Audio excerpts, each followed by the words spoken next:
에스겔 28장 우리 한 절씩 교독하도록 하시겠습니다. 또 여호와의 말씀이 내게 임하여 이르시되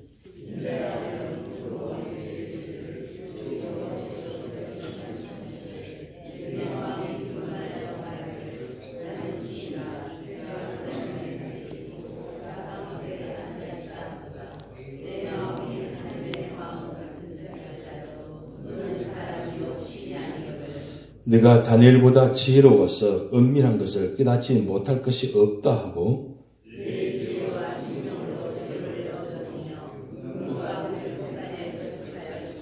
내 큰 지혜와 내 무역으로 재물을 더하고 그 재물로 말미암아 내 마음이 교만하였도다.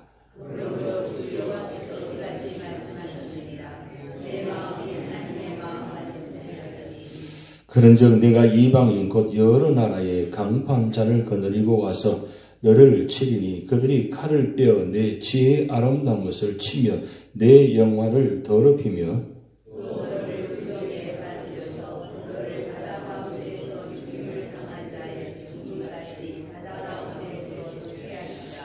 내가 너를 죽이는 자 앞에서도 내가 하나님이라고 말하겠느냐. 너를 치는 자들 앞에서 사람일 뿐이요 신이 아니라.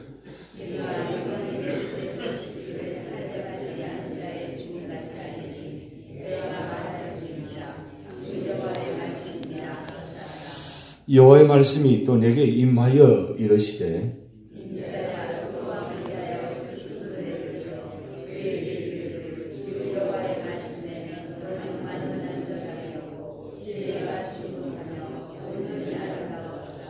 내가 옛적에 하나님의 동산 에덴에 있어서 각종 보석 곧 홍보석과 황보석과 금광석과 황옥과 홍만호와 창옥과 천보석과 남보석과 홍목과 황금으로 단장하였으며 내가 지음을 받던 날에 너를 위하여 소고와 비파가 준비되었도다.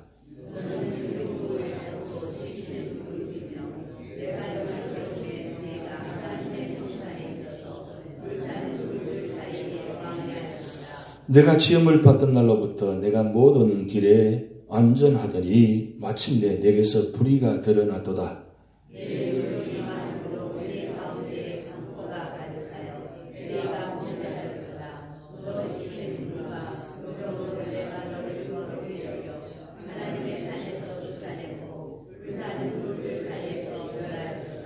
내가 아름다움으로 마음이 교만하였으며 내가 영화로움으로 내 지혜를 더럽혔으며 내가 너를 땅에 던져 왕들 앞에 두어 그들의 구경거리가 되게 하였도다.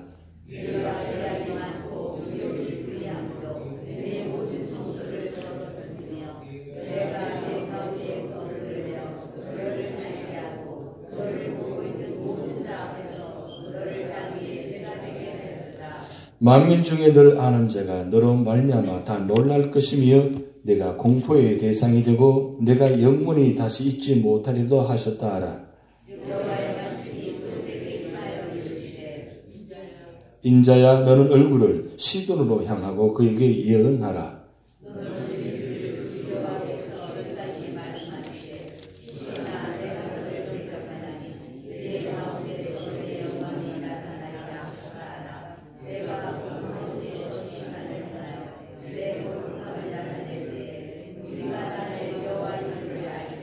내가 그에게 전염병을 보내며 그의 거리에 피가 흐르게 하리니 사방에서 오는 칼에 상한 자가 그 가운데 엎드러질 것인즉 무리가 나를 여호와인 줄을 알겠고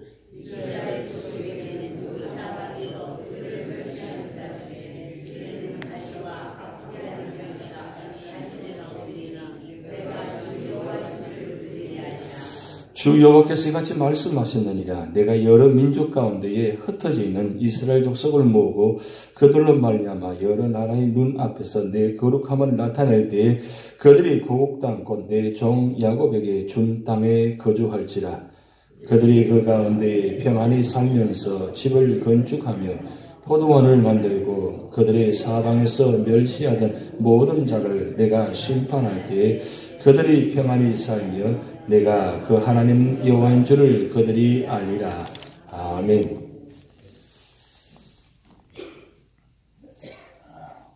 최근에 한국의 그 종교란에 통계가 나온 것이 하나 있습니다.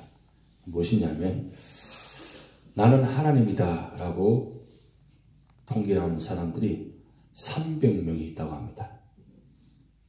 한국에만 그렇습니다. 근데 참 특별한 건 다른 나라도 물론 다 뭐 알지 못해서 그렇지만 그만큼 그렇게 한 나라에 나는 하나님이다라고 그렇게 외치는 사람들은 유독히 한국에 특별히 많은 것 같습니다.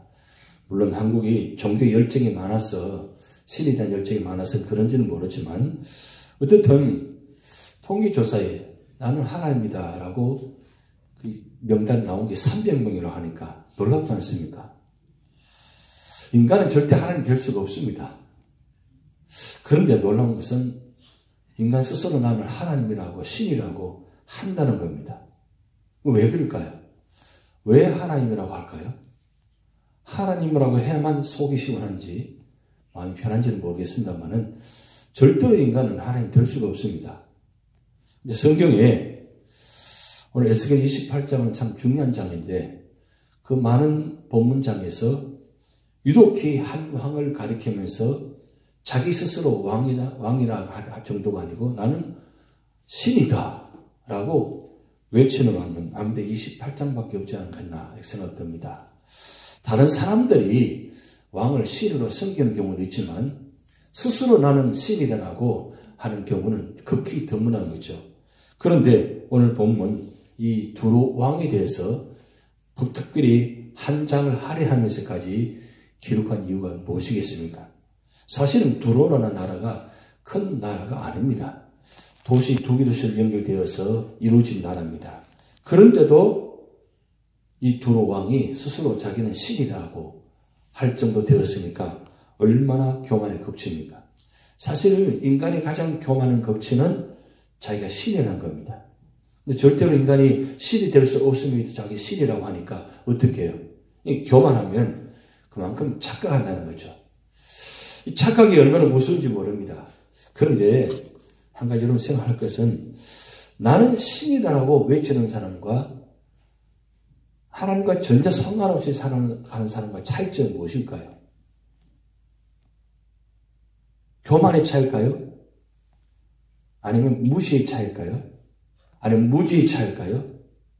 사실은 나는 신이다라고 하는 사람과 신이 아예 인정하지 않은 것은 아니지만 신과 하나님과 관계없이 살아가는 사람 사실은 차이가 없습니다. 똑같은 겁니다. 단지 표현하는 것과 표현하지 않은 차이점에 불과합니다. 저는 이 말씀 보면서 그런 생각이 듭니다. 과연 우리가 신앙생활 하면서 과연 얼마나 하나님과 동행하는지 아니면 하나님과 관계없이 살아가는지. 그런데 일주일에 한 번 그렇게 주일을 기억하면 나오는 것에도 사실 대단한 일이죠. 근데 과연 그런 모습이 하나님 기뻐하시는 모습일까? 또 우리가 생각해 봐야 되는 모습이죠. 근데 중요한 건 하나님이 제일 싫어하는 신이는 바로 이겁니다. 교만입니다. 교만이 어디서 나타나는가? 사람은 마음속에 재성을 갖고 있기 때문에 조금만 가지면 교만해집니다. 교만해지면 아무것도 보이지 않습니다. 그저 자기 자신만 보이고 자기 갖고 있는 것만 보입니다. 지금 두로 왕이 왜 이렇게 교만이 되느냐? 그것은 물질로 권세로 너무나 많이 가졌기 때문입니다. 우리가 26장, 27장의 말씀 보았지만 이 두로가 얼마나 많은 축복을 받았는지 오늘 특별히 13절 말씀 보면 이렇게 기록되었어요. 그 유명한 보석들이 기록되어 있는데 천국에 있는 그 에덴 동산에 있는 모습과 천국에 있는 모습 그 모습을 그대로 옮겨놓은 듯한 모습입니다. 그런데 천국의 에덴 동산에는 12보석이 있는데 차이점은 여기 13절의 보석은 9개만 있습니다. 9개만 있습니다. 사실 9개만 하더라도 우리는 보지도 못했던 듣지도 못했던 그런 보석들이 여기 이야기 나와 있습니다. 그 정도로 지금 두로가 보석들로 가득 차 있습니다. 그래 얼마나 물질적으로 축복을 많이 받았는지 특별히 이 두로는 교통 해상 지역으로 섬 중심에 있다 보니까 많은 무역이 성행하기 때문에 참 물질적으로 풍족했습니다. 여기 13절 말씀은 그만큼 풍족했다는 뜻입니다. 비록 천국과 같이 에덴 동산과 같지 않다 할지라도 에덴 동산처럼 그만큼 많이 풍족했다는 뜻이에요. 그만큼 아름다웠다는 뜻입니다. 여러분, 그만큼 풍족했으면 이 왕은 얼마나 많이 치장했겠어요? 온갖 것이 다 보석을 치장했을 것입니다. 그러니까 보석이 눈앞에 있으니까, 보석이 치장하고 있으니까 무엇이 보이겠습니까? 거기다가 물질이 가득 찹니다. 거기다가 지식이 있습니다. 기술자가 있습니다. 권세가 있습니다. 능력이 있습니다. 부족함이 하나도 없습니다. 거기다가 성벽이 45m 이상으로 세워지는 그런 도시입니다. 그러니까 아나문이죠. 결국은 이 두로 왕이 이 교만함으로 인해서 어떻게 됐습니까? 오늘 하나님께서 에스겔 신전을 통해서 말씀합니다. 너는 사람이요 신이 아니다. 분명히 제기해놓잖아요. 2절 말씀의 끝절에 보면 너는 사람이요 신이 아니다. 이 세상의 모든 것은 다 피조물입니다. 하나님께서 만드신 것입니다. 절대로 피조물은 신이 될 수가 없습니다. 여러분, 하나님께서 가장 최고의 작품, 아름다운 작품이 천사입니다. 그 천사도 교만하면 하나님께서 내치십니다. 그렇게 많이 가졌다고 해서 다 교만해졌다 해서 다 신이 될 수는 절대 없습니다. 결국은 다 무너지게 돼 있어. 그런데 여러분 한 가지 기억할 것은 우리가 많이 가지고 있으면 많이 있으면 좋겠다 생각을 들죠. 근데 많이 가지면 가질수록 그 많이 가진 것 때문에 우리는 교만합니다. 그리고 그 많이 가졌으면 그만큼 무너짐도 크다는 사실이에요. 사실 그런 말도 있죠. 우리는 가진 것이 없기 때문에 무너진 것도 없고 밑바닥까지 왔기 때문에 더 내려갈 것도 없다. 뭐 그렇게 이야기를 하잖아요. 차라리 없는 것이 어떻게 보면 축복입니다. 만약에 우리가 많이 가졌다면 이 도로왕처럼 되지 않을 것이다. 자신할 수 있습니까? 자신할 수 없습니다. 누구든지 이 교만의 모습은 피할 수가 없습니다. 사실 이 재성은 가장 극치는 뭐냐면 이 재성의 마지막 극은 교만입니다. 우리 속에 있는 이 22가지 이상의 재성들이 갖고 있는데 이 재성들이 결국 마지막에 뭐냐? 바로 교만. 교만이 뭐냐? 바로 하나님 없이도 살아갈 수 있다는 거예요. 하나님 없이도 살아간다는 자체가 교만입니다. 하나님이 없다고 아예 인정하지 않는 것도 교만입니다. 거기다 더해서 나는 신이더라고 거기다 외치는 사람은 더 교만한 사람이죠. 그런데 오늘 말씀 보면 3절 보면 내가 다니엘보다 더 지혜롭다 그렇게 이야기합니다. 여러분 다니엘은 어떤 인물입니까? 605년부터 536년까지 70년간 바벨론의 포로로 잡혀가 있으면서 70년 동안 다니엘을 하나님께서 이 바벨론 땅을 세워놓았어요. 근데 그때 당시에 다니엘만큼 지혜로운 사람이 없었다고 인정한 사람이었어요. 그 정도로 바벨론 땅뿐만 아니라 모든 이방인 나라에 이 다니엘의 소문이 났다는 거예요. 그런데 이 두로 왕이 이 다니엘 소문을 듣고 뭐라고 하느냐? 나는 다니엘보다도 더 뛰어난 사람이다. 더 지혜로운 사람이다. 참 대단한 사람이에요.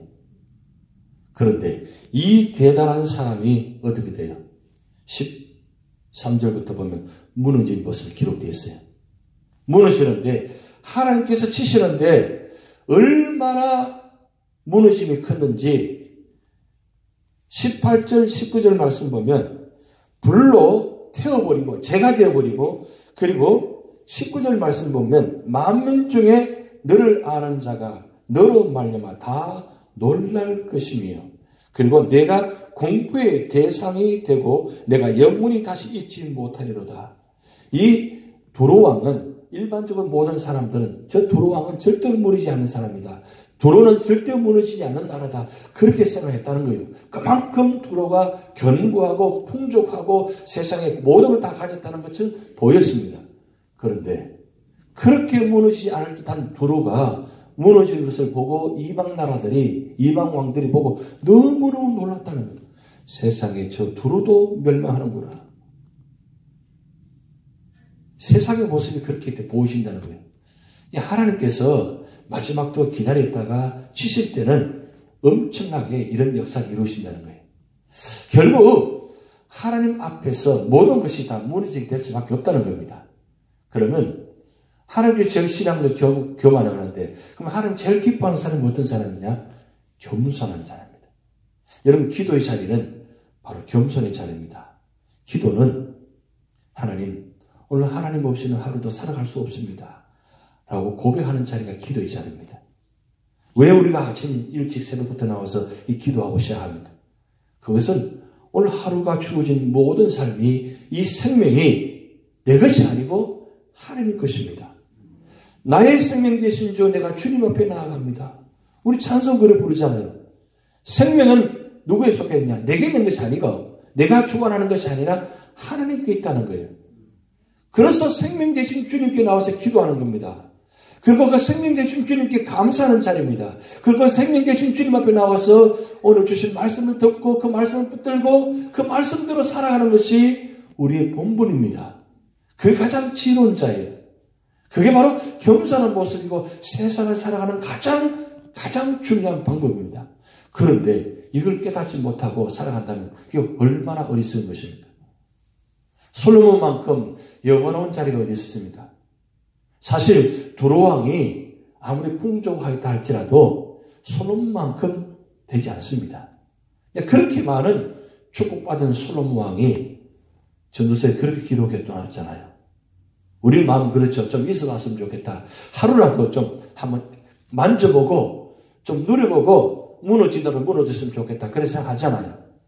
그런데 보세요. 전도서 기자가 성경에 아주 그렇게 기록해 놓았습니다. 헛되고 헛되며 헛되고 헛되니 모든 것이 헛되도다. 그러니까 이 세상의 모든 가진 것이 정말 그게 부귀와 영원한 것이 아니고 그것이 너에게 만족을 주는 것이 아니라 그것이 나를 헛되게 만든다는 거예요. 그렇기 때문에 진정한 축복은 물질에 있는 게 아니고 세상에 있는 게 아니고 명예에 있는 게 아니고 권세에 있는 것이 아니라 하나님께 있다는 거예요. 그래서 여러분들은 세상에 가장 부유한 자입니다.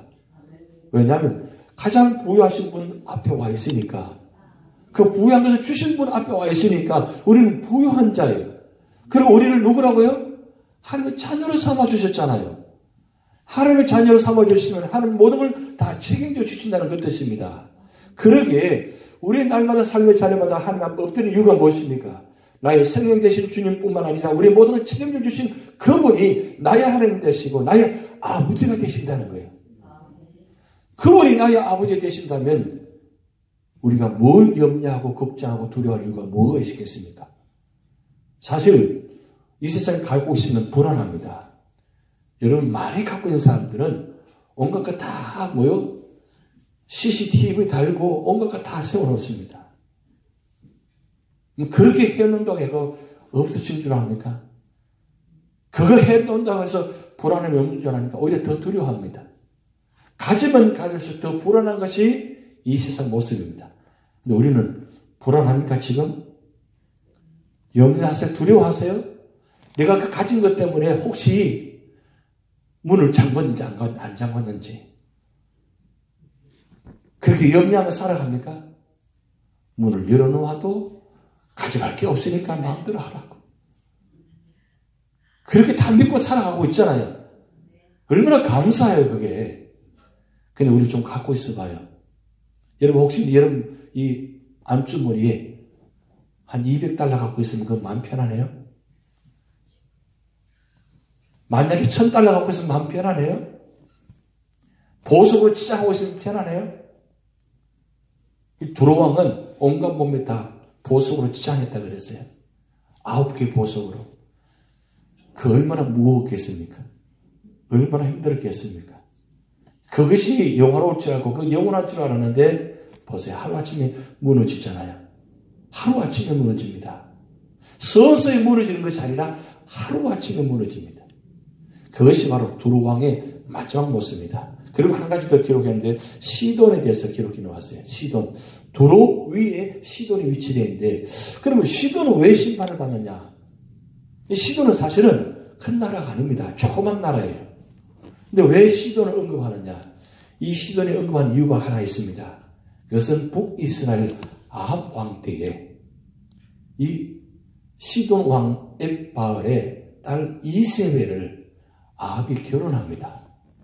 그런데 가장 중요한 북이스라엘이 망하는 이유가 이 이세벨과 결혼함을 통해서 이 바알 우상이 북이스라엘에 들어갑니다. 그래서 이 우상 때문에 북이스라엘이 망합니다. 그래서 이세벨이 그 북이스라엘과 결혼하면서 그 땅에 들어감으로 통해서 결국 북이스라엘이 망하는 원인이 됐다는 거예요. 북이스라엘이 어떤 나라입니까? 하나님께서 세운 나라예요. 그런데 이 북이스라엘 하나님 세운 나라에 우상이 들어와서 물론 아합이 잘못이죠. 아합이 잘못인데 아합이 잘못했지만 사실은 아합이 잘못함을 통해서 결국 한 사람이 잘못을 해가지고 한 나라가 무너지는 모습, 이 모습도 우리가 보여주고 있습니다. 결국 하나님 택한 나라를 결국 다른 민족이 괴롭히고 그리고 무너지게 만들면 그것도 하나의 연대 책임이 있다는 거죠. 그래서 오늘 시돈도 기록해 놓았어요. 결국은 어떤 모습으로 살아가느냐, 결국 하나님 중심으로 하나님 믿고 의지할 때는 살아갈 수 있지만 영원하지만 하나님 선택하지 않고 믿지 않고 우상을 쓰면 그것은 반드시 멸망할 수밖에 없다는 것을 말씀을 기록해 놓았습니다. 근데 마지막에 보면 하나님께서 그럼에도 하나님은 유다를 회복시키겠다, 그 말씀을 기록해 놓았어요. 왜냐하면 아직도 이 유다를 통해서 하실 일이 있다는 거죠. 왜 유다를 그토록 아끼고 사랑하고 존속시키십니까? 바로 유다 족속을 통해서, 유다 나라를 통해서 예수 그리스도가 오시게 되거든요. 그 남은 자를 통해서, 끝까지 믿음을 지킨 자를 통해서 예수 그리스도가 오게 되거든요. 만약에 유다가 무너졌다면 예수님이 오실 수 없었을 거였어요. 오늘 우리가 이 성탄절을 지킵니다. 대강절. 만약에 그때 무너짐이 없었다면 이 성탄절 대강절이 없었다는 거죠. 그만큼 하나님은 한번 선택하고 남은 자는 반드시 축복하신다는 거예요. 그래서 이 세상 속에 살아가시면서 세상의 물질, 세상 것 때문에 거기에 치우치지 말고 우리가 바라보는 눈과 우리 바라보는 생각과 마음을 오직 주께를 향하고 주님만 의지할 때 나의 생명 대신 주님께서 나의 생명을 지켜주시고 인도하시고 보호하시고 축복해 주실 줄 믿습니다. 다 같이 믿음을 하시겠습니다.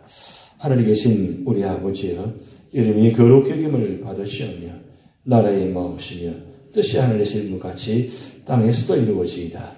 오늘날 우리에게 일용할 양식을 주옵시고 우리가 우리에게 죄전자를 사하여 준 것 같이 우리 죄를 사하여 주옵시고 우리를 시험에 들게 하지 마옵시고 다만 악에서 구하옵소서. 대개 나라와 권세와 영광이 아버지께 영원히 있사옵나이다. 아멘.